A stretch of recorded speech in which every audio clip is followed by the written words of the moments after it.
महाराष्ट्र माझा news channel like करा, share करा, सबस्क्राईब करा, बेल नोटिफिकेशन ऑन करा व रहा अपडेट.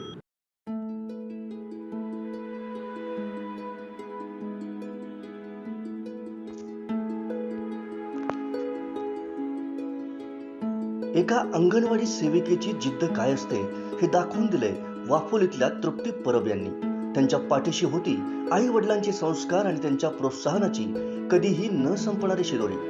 जिद्दीनं संसार उभा करणाऱ्या अनेक महिलांचे आदर्शही त्यांच्या समोर होते. त्यामुळं पतीच्या निधनानंतर तृप्ती यांनी खंबीरपणे उभे राहत आपल्या मुलांचं शिक्षण पूर्ण केलं. मुलगा 12वीत शिकतोय, त्याला सैन्यात भरती करण्याचं त्यांचं स्वप्न आहे. एका अंगणवाडी सेविकेची ही जिद्द अनेकांना प्रेरणा देणारी आहे. त्यांच्याशी झालेली ही बातचीत. मी तृप्ती परब, माझं माहेर झोळंबे गावात आणि मी 95 सालात माझं लग्न झालं. त्याच्यानंतर मला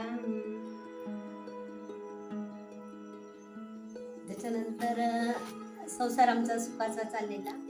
नंतर 2008 ते 12 या वेळेत माझ्या मिस्टरांना काहीच आजारपण आलं आणि 2012मध्ये ते गेले. त्यानंतर माझा मुलगा 4.5 वर्षाचा होता आणि मोठी मुलगी 15 वर्षाची होती. त्याच्यानंतर त्यांचं शिक्षण, त्यांचं सगळं बाजूला ठेवून माझ्या मुलांवर काउन्सिलिंग केलं आणि हे माझं ध्येय आहे की माझ्या मुलांना मी ज्या क्षेत्रात ती जातील त्या क्षेत्रात त्यांना मी पुढे पाठवण्याचा प्रयत्न करीन आणि पाठीशी खंबीरपणे उभी राहील. मला 3 मुली आणि छोटा मुलगा. माहेरचं असं म्हणजे तेवढं नाही, पण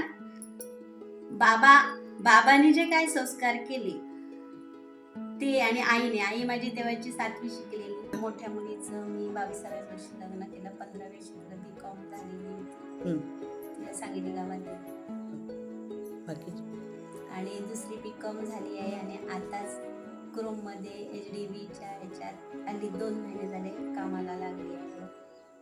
आणि तिसरी मुलगी माझी MBA करते तबल्यात ह्याच्यात पणजीला एल्थिनोमध्ये कॉलेजला. आता लास्ट इयर आहे तिचं तबल्यात. ती MBA करणार आणि पक्वाच विशारद आहे ती आता झाली आहे. आणि महाराष्ट्रात प्रथम आलेली बेटी पढाओ बेटी बचाओ ह्या ह्याच्यात तिला घेतलेलं आणि तिची मुलाखत वगैरे प्रसिद्ध झाली. आम्ही अंगणवाडी सेविका म्हटलं की आम्ही त्यांच्या चुलीपर्यंत जातो. त्यांच्या घरात म्हणजे त्यांचं नातं आमचं बहिणीसारखं असतं. ज्या लेकरं असतात छोटी त्यांना काय हवं काय नको हे बघतो. ते त्यांच्यासाठी म्हणजे एखाद्या वेळी ह्या माणसाला कसं आपलंसं करून त्यांना त्या बाळाला काय घालावं ह्याच्या संदर्भात. एखादी आई किशोरवयीन मुली असेल तर ती आपल्या आईला न सांगता बाई असं झालं असं सांगतात, बाई असं आहे. मग आम्हाला बरं वाटतं कारण तेवढं आम्ही त्यांच्याशी चांगलं वागतो म्हणून कदाचित ती बोलत असतील. पुन्हा कसं गावात आमचं जास्त म्हणजे आमचा संबंध गावातल्या लोकांशी बायकांशी. गरीब कुठची योजना आली की बाबा ही योजना आहे तुमच्यापर्यंत पोचवतो. मागे आधी आमच्या इकडे ठाकर लोक जास्त आहे, ठाकरवाडी आहे आणि त्यांना ते सरकारची योजना असते माशाची पेटी आणि त्याच्यासाठी मी प्रयत्न केले त्यावेळी. असं बाबा चला करा, तुम्हाला मासे मग चांगले राहतील, तुम्ही हे करणार. जवळ बांधा असल्या कारणाने इंग्लिश मिडियमला ह्याच्यात लोक जास्त. आम्ही जरी सांगितलं तरी ती घालतात, शेवटी आई बापांचं असतं. पण आता सध्या माझ्याकडे 8 मुलं आहेत आणि 8 मुलं बाहेर जातात. माझा मुलगा यंदा 12वीला आहे, कॉमर्सकडे आहे आणि तो जॅव्हलिंग करतो, शिकतोय आणि कराटे शिकतो. आणि त्याची इच्छा आहे की मी आर्मीत जावं किंवा पोलीसमध्ये जावं अशी इच्छा आहे आणि त्याच्यासाठी त्याची धडपड चालू आहे. आदर्श म्हणजे आता सावित्रीबाईंनी इतकं झेललं. आता शिवाजी महाराज घडवले कोणी जिजाईने. मग मी माझ्या मुलांना का घडवू शकत नाही? मी एखाद्या शिवाजी ह्याच्यातनं डॉक्टर, पोलीस का घडू नये?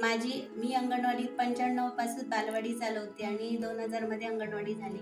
तर माझ्याकडे शिकलेल्या 2-3 मुली पोलीस झाल्या आहेत, डॉक्टरकी करतायत, IT केलेले आहेत. बरं वाटतं ऐकून आणि जाताना हाक मारतात, "बाई कशा आहात?" मग बरं वाटतं. आणि मला जास्त सपोर्ट मीनाक्षी सामंत म्हणून आहे आमच्याकडची एक अशी, म्हणजे सगळ्यांना ती चांगली असते, पण जिने प्रत्येक गोष्टी "बाई जावा पुढे" असं, "चला आहे, मी आहे" असं बोलणारे असे. आणि माझे बाबा पहिल्यांदा माझे बाबा खूप चांगले होते. त्यांनी कसं कधी मागे यायला शिकवलंच नाही, चला पुढे, मुली म्हणून कधी मला वागवलंच नव्हतं. त्याच्यामुळे आणि सांगायची गोष्ट म्हणजे बाबांनी खूप त्यावेळी हे केलं की ते मुलांसारखंच राहायचं, म्हणजे एक मागे यायचं ना, मुली म्हणून मागे मागे राहायचं नाही. तेव्हा आम्ही भजन वगैरे करायचो, वक्तृत्व स्पर्धा वगैरे, त्याच्यात गायन स्पर्धा, त्याच्यात मी खूप भाग घ्यायची आणि मस्त चालायचं त्यावेळी.